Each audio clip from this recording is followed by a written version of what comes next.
Hola, soy Javier García Medina, soy profesor de Filosofía del Derecho en la Facultad de Derecho de la Universidad de Valladolid, donde también dirijo el Observatorio de Derechos Humanos. Este vídeo es para presentar la ponencia titulada Aprendizaje Cooperativo y TIC para educar y proteger derechos humanos, que se enmarca dentro del proyecto de innovación docente en derechos humanos que dirige la profesora Ángeles Solanes Corella, catedrática de Filosofía del Derecho de la Universidad de Valencia.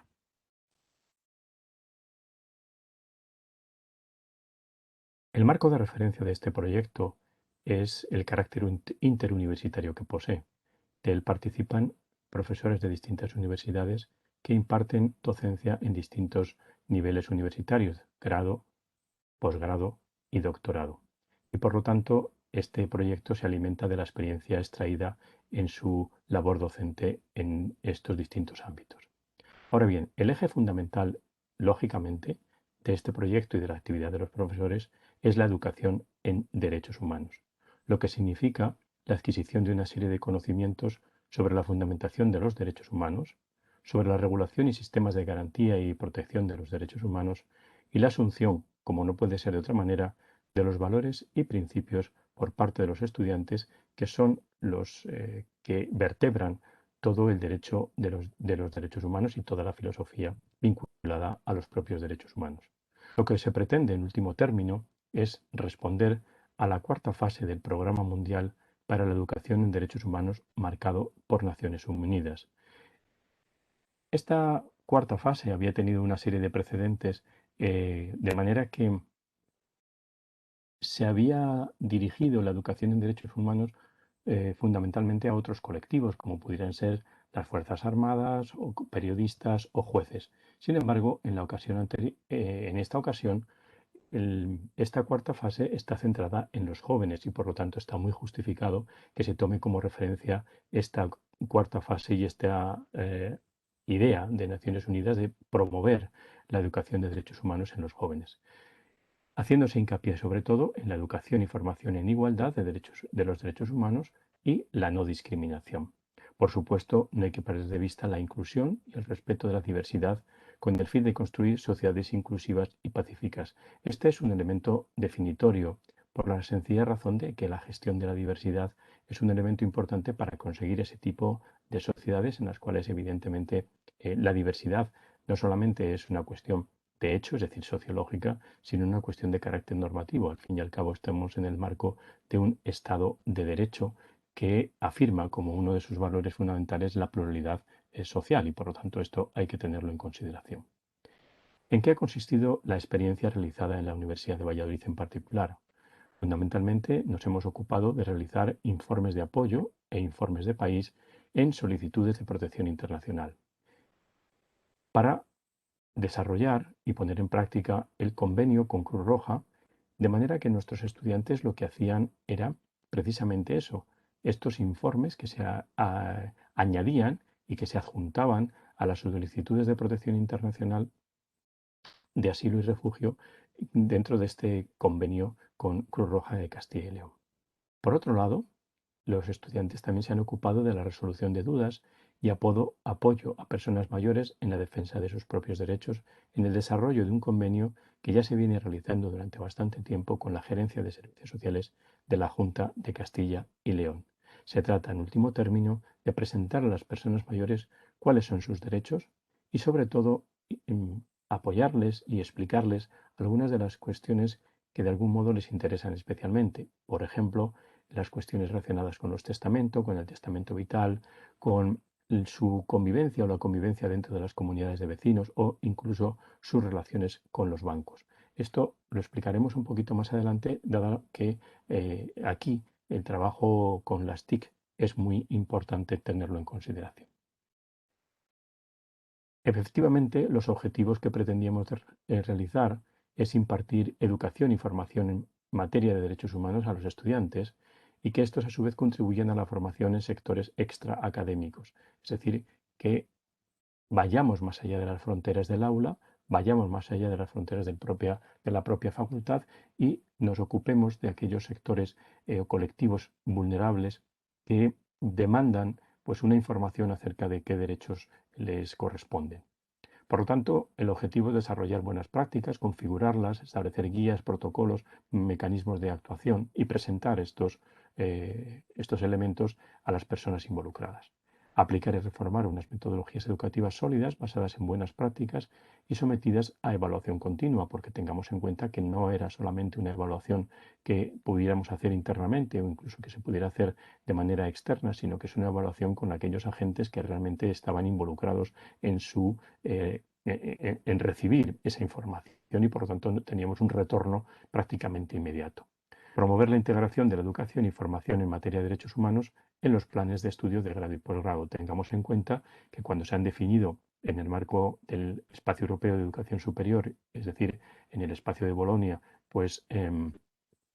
los grados y posgrados, todos ellos iban acompañados fundamentalmente por la idea de desarrollar derechos humanos. Bien, pues este proyecto contribuye muy profundamente a ese desarrollo. ¿Qué metodología hemos utilizado? Lógicamente, hemos utilizado una metodología que se acercara a la filosofía de los derechos humanos, que se acercara al sentir de los derechos humanos y que por lo tanto hemos optado por el aprendizaje cooperativo, dado que sus características, responsabilidad, empatía, colaboración, mutuo entendimiento, formaba parte de lo que se entiende que debe ser una sociedad presidida por los principios y los valores de libertad, igualdad y solidaridad que los derechos humanos representan. Por tanto, era una metodología que nos permitía un acercamiento a quienes en mayor medida pues demandaban su defensa de derechos, como eran estos colectivos que acabo de señalar, que solicitaban protección internacional o colectivos de personas mayores. En este caso, el uso de las TIC ha sido de una importancia muy elevada, por la sencilla razón de que hemos ido trabajando distintas presentaciones y por lo tanto hemos hecho uso de presentaciones tipo PowerPoint o precio de cualquier otro tipo que pudiéramos ver útil para el desarrollo y el conocimiento de los estudiantes y que por lo tanto facilitaran también la transmisión de esos conocimientos, pero al mismo tiempo hemos hecho pequeñas clases de explicación que bueno, habitualmente se denominan píldoras de conocimiento, con el objetivo de que quedaran ahí, de que en cualquier otro momento pudieran ser utilizadas pues, por otras actividades como las que venimos realizando también en colaboración con el Servicio de Asuntos Sociales de la propia universidad y que se pudieran hacer extensas pues, a colectivos en diferentes lugares, por ejemplo, centros de personas mayores, no solamente en la capital, sino también en los pueblos, es decir, utilizar las TICs como un elemento de llegada, un elemento que nos ayude a difundir los derechos humanos y que se acerque también y realice un acercamiento de carácter intergeneracional. Lo que hemos visto que las personas mayores agradecen muchísimo que las explicaciones las realicen estudiantes y personas jóvenes, y las personas jóvenes lo que han recibido a cambio, pues, aparte de un agradecimiento por los conocimientos que se estaban transmitiendo, pues han recibido muchísimo cariño, muchísimo aprecio, y en ese juego de intercambiar conocimientos y experiencias, todos han salido enriquecidos y hemos podido dar respuesta pues, a una serie de inquietudes y a una serie de problemas que las personas mayores tenían. Por lo tanto, las TIC en este caso y sobre todo en el caso de las personas mayores nos han sido extremadamente útiles y son un elemento complementario muy importante para la presentación y para la difusión que queríamos realizar. Por lo tanto, la discusión que queremos plantear es evidente sobre el alcance que tiene una metodología como el aprendizaje cooperativo y las TIC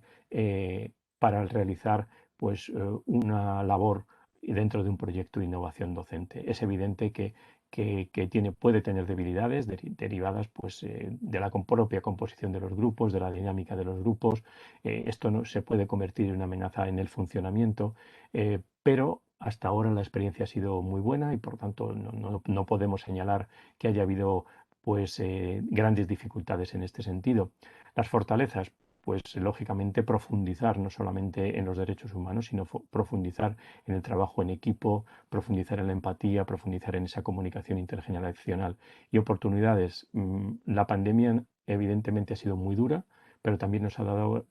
lugar a desarrollar estas ideas de difundir a través de mecanismos virtuales, porque también los hemos utilizado, y en consecuencia las tecnologías de la información y la comunicación pues nos han servido muchísimo para llegar y para defender y para hacernos nosotros también conscientes de que podemos llegar de otra manera y no solamente de forma presencial y directa, que es la que más deseamos, pero que si no es así, no es posible, bien por razones de distancia o bien por razones como la pandemia, pues se pueden solventar de manera bastante solvente. Los resultados, bueno, lo que estaba señalando, más allá del trabajo en clase, se trata de una aplicación práctica de lo que se viene estudiando y eso nos permite comprometernos de una manera todavía más profunda en la realización de convenios, como ha sido con